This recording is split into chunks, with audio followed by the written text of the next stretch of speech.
I've hinted at this before, but I haven't spelled it out, so I'll at least briefly touch on this.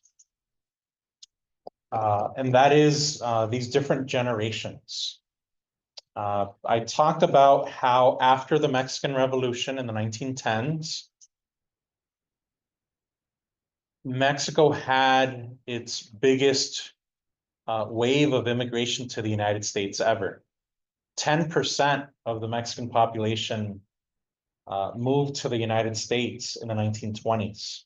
That's huge. And so that generation arrived to places throughout the United States, but especially the Southwest. And they arrived in such large numbers that they quickly became the majority and the leaders of those communities. So they established certain things like Spanish language newspapers. An example would be La Opinión in Los Angeles, has been in place since 1929. They established they had the first Spanish language radio disc jockeys. They recorded a lot of music at that time. So there's a lot of recordings in the US in Spanish from that generation.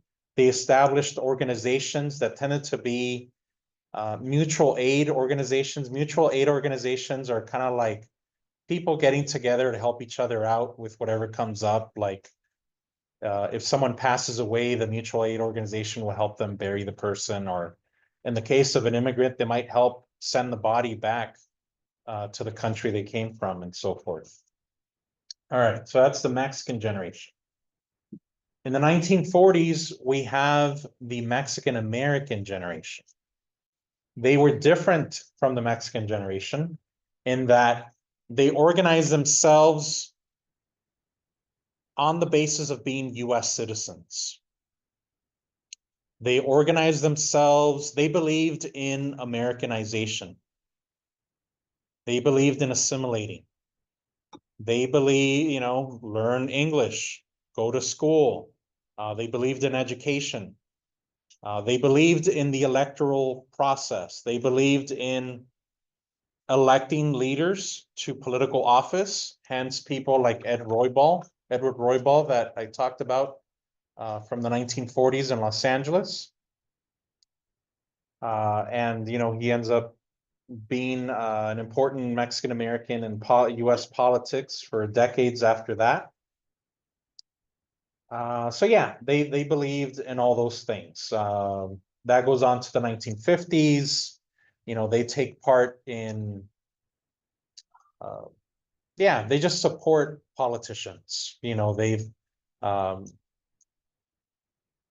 But then in the 1960s, with the civil rights movement, we have a new generation, the Chicano generation.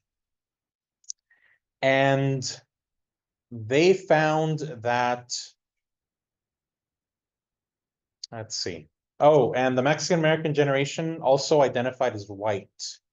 If you remember those educational desegregation cases were won on the basis of arguing that they were white and therefore shouldn't be discriminated against or treated as second-class citizens.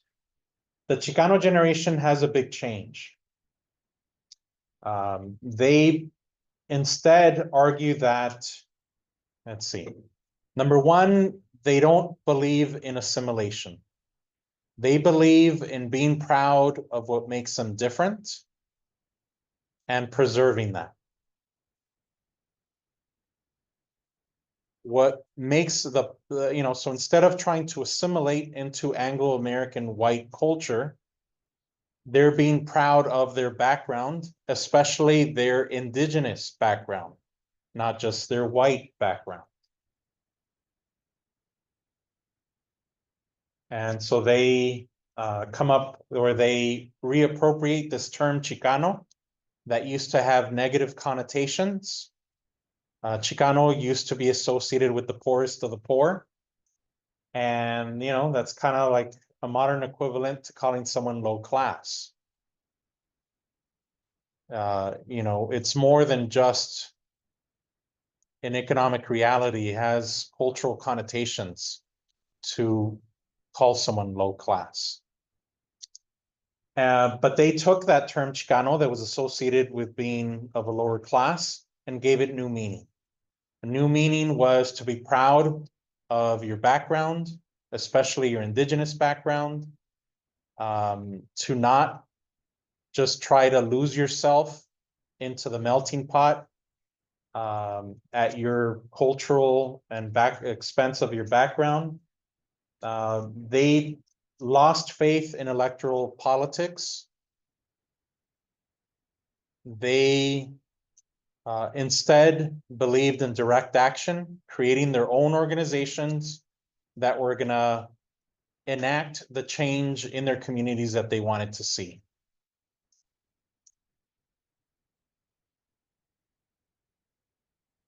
So there's a big change, and it's since the 1960s that Mexican Americans, and by extension Latinos, are thought of as a non-white group.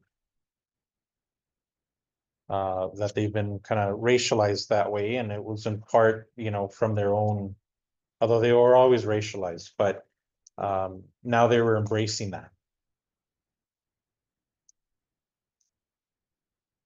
Trying to think what I'm forgetting to mention there. Indigenous, non-white. Oh, counterpoint to this, or I don't know if counterpoint, but background to this is that all these different, when I talked about immigration, I talked about all these different white ethnic groups not being seen as white. Talked about the Germans, talked about the Irish, talked about Italians. It's not until this point, coincidentally, when Mexican Americans become non-white, that different white ethnic groups become white.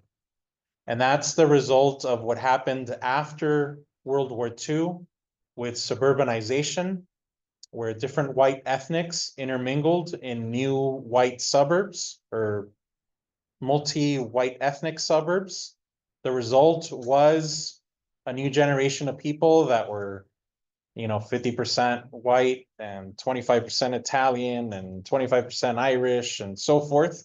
And so then the result with generations of that is just all identifying as white.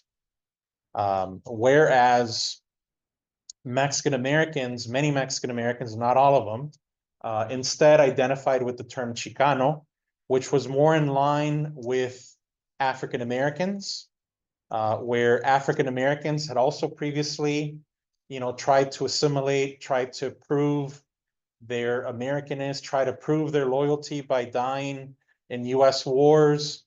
And in the 1960s with Vietnam, again, the first time saying, no, we're being sent out there to die. And then we come back and we're still being treated with racism. We need change here now. And so, yeah, Mexican Americans essentially end up